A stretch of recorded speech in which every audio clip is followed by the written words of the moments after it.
Hello and welcome back to my YouTube channel. My name is Noah, and in this video I want to share my own personal opinions on how we can look at the world around us and have a good understanding to be able to articulate what the next generation is going to be like. And for the kids of today, I don't believe it's going to be that good. As always, I hope you can take something away from this video, and with that being said, let's get right into it. So before I begin sharing some of my thoughts, I do want to clarify that I'm in by no means any kind of psychologist, sociologist, doctor, although I'm close.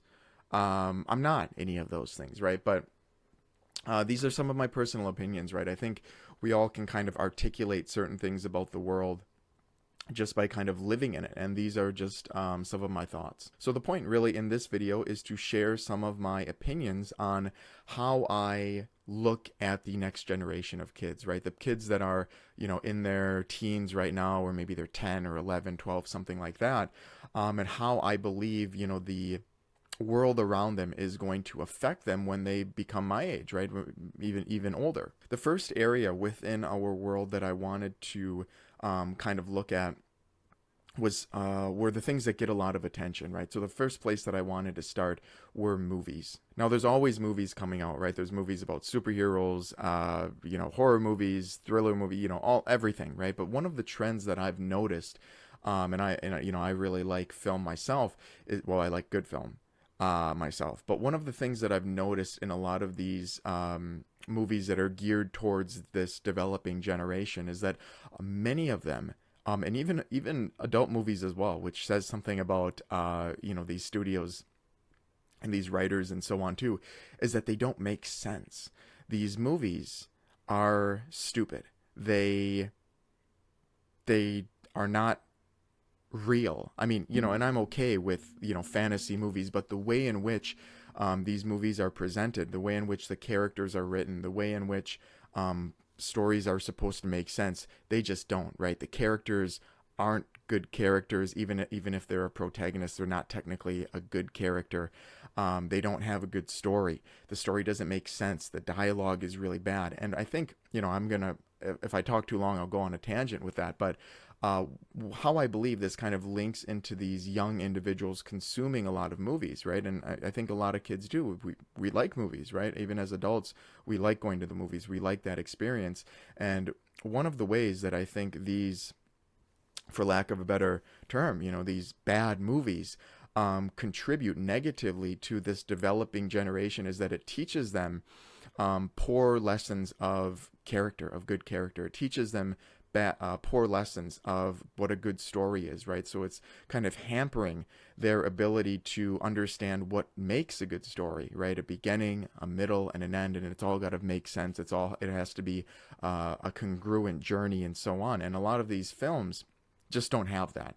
And it's teaching them that kind of quality is acceptable, right? Because if you grow up with McDonald's for 10 years of your life, you know nothing else, right? You don't know about seafood. You don't know about Mediterranean food. You don't know about having food on a real grill and so on. And that's kind of what I see with the media, the movie aspect of media, is that it's teaching kids a false idea. It's showing them a false idea of what's acceptable, what's good, what's appropriate, and it's ultimately going to leave them with kind of this false idea, like I said, this false conception of what makes a good story, what makes a good character. And ultimately, I don't believe that's going to be successful for a lot of kids that are using these movies kind of as a identifier, right? They're identifying with characters from these movies and their stories and so on, and they're just not good stories to begin with. So I think that's one of the ways in which a lot of these developing individuals are kind of being steered towards the wrong direction, at least from the perspective of movie viewership. One of the other indicators that I've seen within the world is this kind of sense of over stimuli, right? When you have a phone and you have a YouTube account and there, you have your apps and so on, is that there's this inundation of stimuli, notifications, ads, and it gets to be, and this kind of links into one of the next points that I'm going to talk about.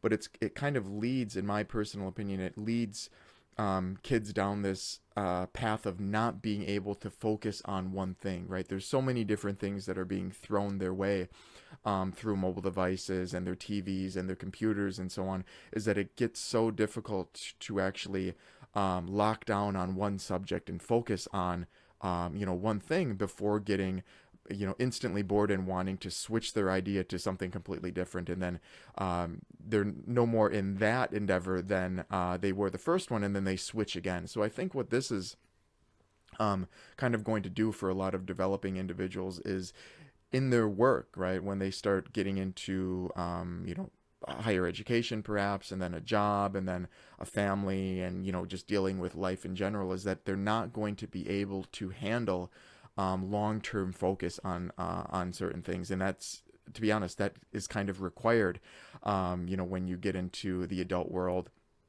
And so, and you want to have a good job and you want to do well in your job. Those type of things are required, and if you don't have that ability, it's ultimately not going to lead you to much success. The other point that leads kind of directly hand in hand with the last point that I brought up is the video types that are very, very popular amongst a huge majority of people in the world, which are these short form videos, right? They're minute long, they're 30 seconds long.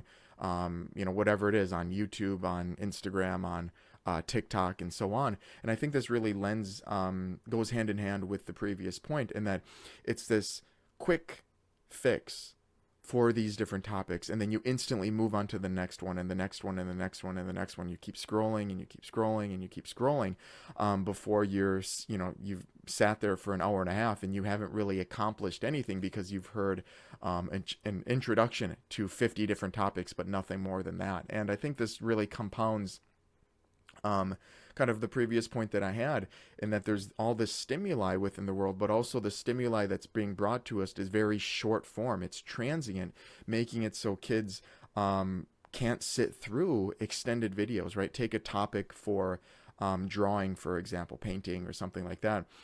Kids would rather watch a 60-second clip of someone going over just the most surface level details and then move on to something completely different than watching a hour and a half video of a really in-depth tutorial about colors and the type of brushes and so on. And I think this is also, really problematic, right? Because a lot of the world is becoming more and more difficult, I think. And if you can't sit down to focus in on certain things and develop your thoughts and develop your opinions, you're going to be misguided, right? You're going to be misinformed. And I think this happens with a lot of people, where they don't want to take the time to sit down and read a book that's well established on a topic. They want to see a 60-second TikTok on it, but they go about their life acting as if they had read the book, right? So this is a really big problem area that I kind of foresee for the developing generation, where they're going to think that they know it all because they've seen very short form videos on it, but the knowledge isn't actually going to be cemented in there. Another thing that I've seen within the world are the types. I know I said types of videos in the previous point, but this is kind of the genre of a lot of these videos, or the underlining theme of a lot of the content that we consume, on a day-to-day basis. And that is this idea that it's this idea about money, right? There's and obviously I do like to bring in finances, money related topics into my videos if I can. And I think this is really, really relevant, where there's so many videos out there of individuals that want to flaunt what they have, and it's becoming this everything is about how much you have, what types of things you have, what type of car you have, and what type of watch you have, and being able to do money, throw money around to do this and do that. And that's kind of a big idea for some of the most popular videos on this platform, the Mr. Beast type of videos. And a lot of people try to copy this because there's a lot of young individuals that are consuming these videos, right? And getting this idea that it's money this, buy this, it just kind of over the top. And I have made a video kind of on my own personal opinions on the content overall of the Mr. Beast channel, so that's kind of a separate topic. But this is across everything, right? It seems like this is there's so many different young individuals that are consuming a lot of these videos where this is what it's all about, right? If you don't have any kind of money, you're pretty much a no one. If you can't do this, then you're not worthy, type of thing. And I think this mindset is so detrimental to the overall health of a population. I think there's a fair argument that wealth inequality is very prevalent, and I kind of agree with that to an extent.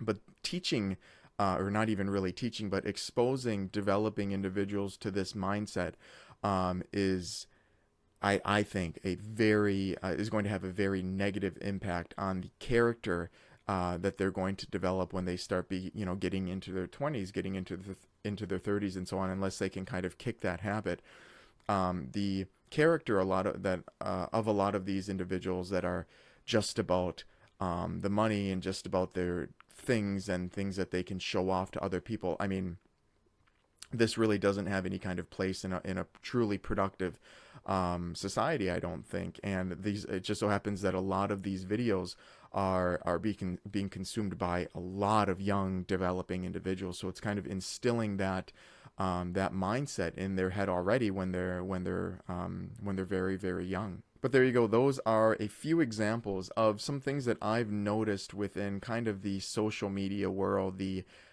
internet world, the mobile phone device world that I've kind of caught on to, that I think are ultimately going to be relatively detrimental to everybody, right? Everybody as a whole, for these young individuals, right? Because if you have this kind of influence when you're very, very young, and that's basically what you have until forever, right? It's going to be instilled on you, right? And these values, corrupt or not, are going to be a part of your life, right? And I kind of mentioned the kind of idea that the way in which media is being consumed, short form and just an overstimuli of media too, ultimately is going to lead people to kind of have this ADD, ADHD brain, right, where it's hard to lock in on something. And ultimately, I think, from my own personal experience, if you can't focus on certain things, certain topics, certain work-related tasks for a prolonged period of time, things aren't going to get done, right? Your work is going to suffer, and ultimately the company that you're at is going to suffer as well. So those are just a few of my thoughts as to some of the things that I think a lot of parents should kind of look out for, if they do have young individuals right now. But of course, I want to hear from the viewers as well. What do you guys think of the talking points that I presented in this video? Do you disagree with them? Do you agree with them? Do you have anything else to add?